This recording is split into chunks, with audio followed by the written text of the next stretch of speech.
Hi. Ami! Hi, Lenny. Good to see you. Dr. Pianko. Hi. Good. So we're here on a special episode with Dr. Pianko to try and give people as much information as we can and help them understand their health and their well-being from an expert. So I'm glad to be here. How long have you been in Aventura practicing cardiology?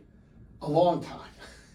I started in 1987, and the world has changed so many times over since then, but I'm still the same person and the same basic philosophy of practicing medicine, but there have been many changes and ups and downs, and I can share some of my experiences with you about healthcare if you'd like me to explain things. So, of course I would. Why did you choose cardiology fundamentally as your specialty?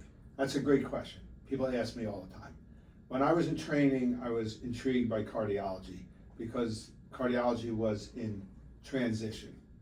In 1967, bypass surgery started and heart catheterization started, and all of a sudden we were able to make a difference. And subsequently in the 1970s, new cardiac medications were being prescribed. And when I was in medical school starting in 1978, the world was changing in cardiology. People used to die of a heart attack at age 55, there was nothing to do. People would sit in the hospital all day, there was no intervention, there was very few medications, and people did poorly. With the new treatment, there were ways of treating a heart attack, treating coronary artery disease, treating hypertension, treating lipid, and I really felt it was a very exciting field that you can make a difference. And the changes that have taken place in my own lifetime have been astronomical. And today people are living much longer than they did in the 1950s because of prevention and better medication and better interventions. And most involve cardiology. Yeah, it makes a lot of sense. So when a new patient comes in for you, what is it that you do to stratify their risk before you get any labs? Do you think about their age? Do you think about their history? What are the things that you want to sort of wrap your head around very first thing with a patient to understand how their heart is functioning? Well, that's a very good question. And it's not based on what I think, it's based on data. In the 1950s and 1960s, we had something called the Framingham Heart Study and several other heart studies. And we started learning what risk factors are. And when I see a patient, I look at their risk factors. One risk factor we can't do too much about is DNA, who your parents are, if there's a family history. But once you discover someone has a strong family history of early heart disease, we want to be more aggressive with them.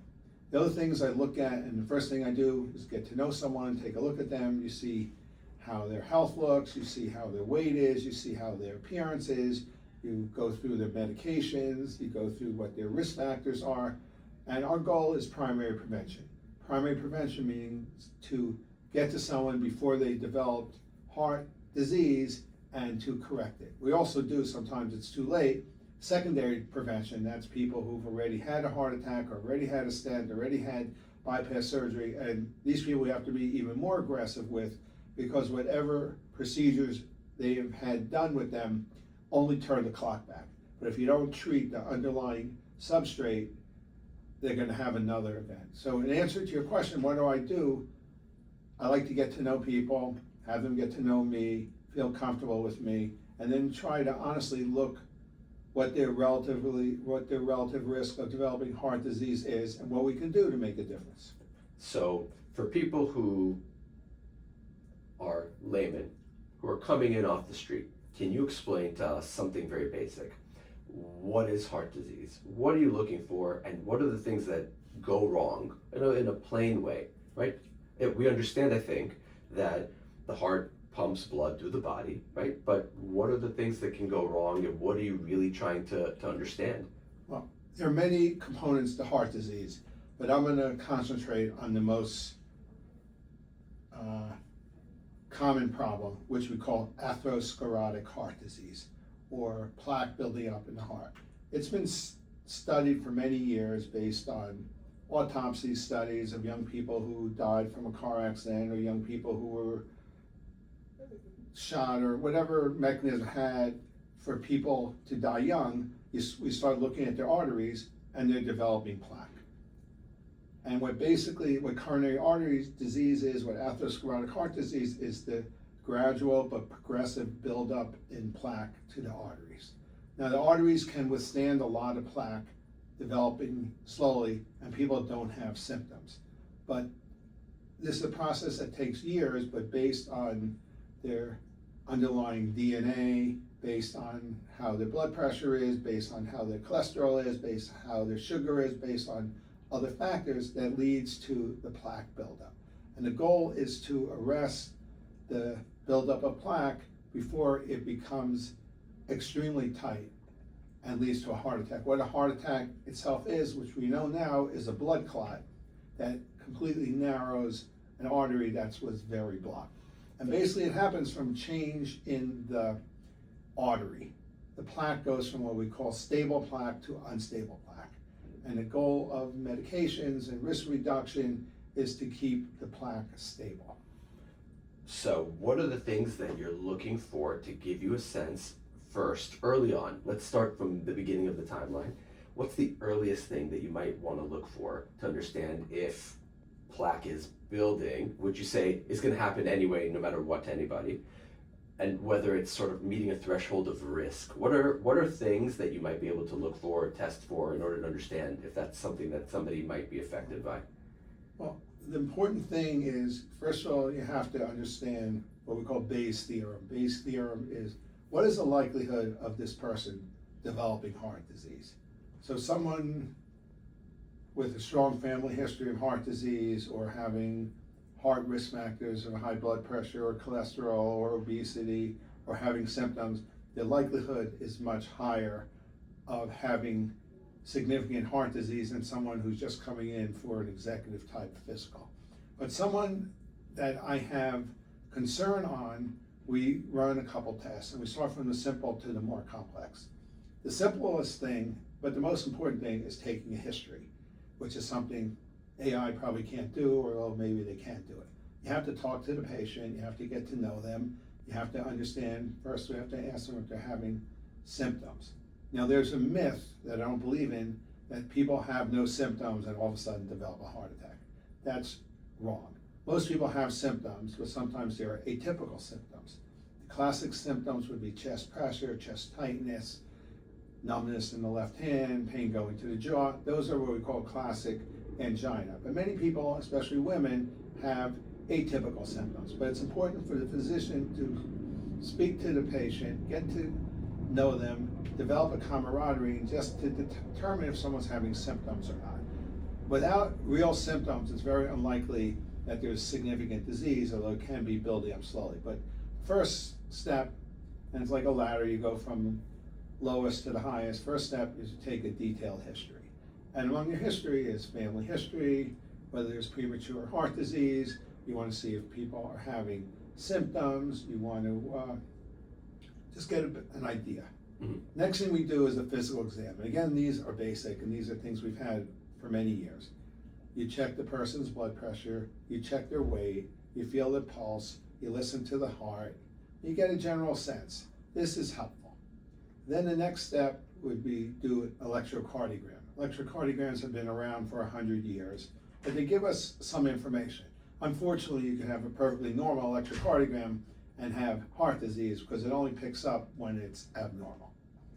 The next test that I would do is labs. And there's basic labs and more advanced labs. But basic labs would be to check the sugar, called glucose, long-term sugar, called hemoglobin A1C, it should be less than 5.7, and checking the lipid profile. Now, there's a basic lipid profile and advanced lipid profile, but this gives us a lot of information to determine whether you think it's likely for people to have heart disease or not. Other things I would do is an echocardiogram, which looks at the heart muscle, looks at the heart valve, and stress tests where somebody walks on a treadmill. Now, there's some newer tests that I really believe in because it gives us a lot of information. First is called calcium score. And I've been amazed. It's a simple test, but it looks at the amount of calcium in the heart. It goes between 0 and 2,000. The lower the score, the better. But to have no heart disease, you have to have a 0. So people who have a low score, 10, 20, 30, it doesn't mean they can't develop heart disease. So the calcium score is a very good screen. And the people who are abnormal, I would follow it up with something called CTA, called a CAT scan angiogram. And it shows us exactly how much plaque is present in the artery. Then once you have all this information, you can stratify people into low, medium, and high risk. There's nothing better when someone's at a low risk. You say, you know what, we've checked everything, you're fine. Right now, you just need to take care of yourself naturally, exercise, watch what you're eating, diet, etc., but you don't need medication. But people who are at medium risk, the hallmark of treatment, depending on their cholesterol, is putting them on a statin. What statins do, and they've been around for probably 30 years, and they've had hundreds of millions of people taking them, are relatively safe, and they work on the LDL. LDL is the bad cholesterol, and it lowers the LDL. LDL should be below 100 for people who have no heart disease, and people who have heart disease, it should be below 80. And there's recent data, which is interesting, is the lower the LDL, the better. But usually, depending on a person's risk. But once you see what their risk is, and you start them on a statin, that would be the first thing I would do. Again, these are people who are asymptomatic, but these are people that you want to prevent problem. Mm-hmm. And you can do that for 10 years, 15 years, it stabilizes the plaque. Just because you have plaque 40, 50% doesn't mean you have a problem. Just to digress for a minute, there's two kinds of plaques, hard plaque and soft plaque. Most people get frightened with the hard plaque, but the hard plaque is actually better. It's like concrete, so it doesn't break up. Soft plaque is worse. You can have a much less plaque, but if it travels, which we call embolizes, it goes from one place to another, it can actually cause a heart attack. So, our goal is to try to figure out what kind of plaque people have and work on the risk factors. So, the first thing I would do, people who need treatment, is work with a statin. Then you have to see how someone's blood pressure is. Blood pressure, we've been monitoring for many years, and every year new guidelines come out that we want it lower. But basically, the blood pressure, the heart's role is to pump. It squeezes and then relaxes. But you need a certain amount of pressure for the heart to function properly. But the higher the blood pressure, the top number is called systolic, the bottom number is called diastolic, that's the more work the heart has to do. So all these things, these risk factors are cumulative. Next, we have diabetes, which is very common. And again, I said there was a hemoglobin A1C, which is the long-range sugar. When that's elevated, and the sugars are elevated, this is already causing the plaque to develop. And again, these risk factors work together: blood pressure, cholesterol, and sugar. Mm-hmm. Now, another risk factor that we've had tremendous benefit, at least in America, is smoking cessation. In the 1950s, 1960s, everyone was smoking. Now I barely see anyone smoking, which is part of why there's been much better health. But if you pick up someone smoking, the physician's job is to explain to someone, this is the worst thing that you could do, and it's really toxic to the blood vessels. And people, if they don't stop smoking, you're wasting your time. As I said, fortunately, most people are not smoking in this day and age, but you have to really work on it. Now, other risk factors which is important is the exercise and how you're exercising and your diet and what your weight is. We have a thing called the BMI, body mass index. The higher that is, the more your heart work your heart has to do, and all these things work against you.